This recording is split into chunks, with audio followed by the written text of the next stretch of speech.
రామ్ టాక్‌కి తిరిగి స్వాగతం.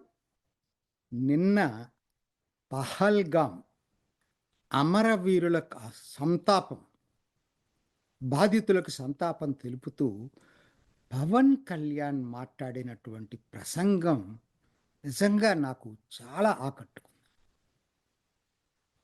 ఇది కదా దేశభక్తి అంటే. ఇది కదా నాయకుడికి ఉండాల్సినటువంటి లక్షణాలు. ఎందుకు మిగతా పార్టీలు, మిగతా నాయకులు ఈ పద్ధతుల్లో మాట్లాడలేకపోతున్నారు? ఒక్కసారి వినండి అందరూ కూడా. ఆయన మాట్లాడింది. ఆవేదనతోటి, బాధతోటి మాట్లాడుతూ ఎన్నో విషయాలు ఉన్నదున్నట్టు కుండ బద్దలు కొట్టాడు.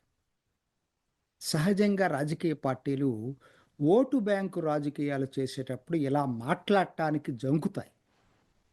కానీ ఆయన అలా కాదు.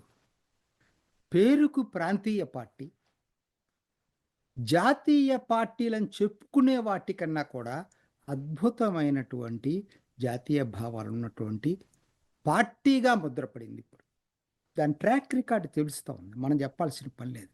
ముఖ్యంగా నాయకుడు జనసేనాని పవన్ కళ్యాణ్ ఇటువంటి సందర్భాల్లో ఇటువంటి ఎప్పుడొచ్చిన సందర్భం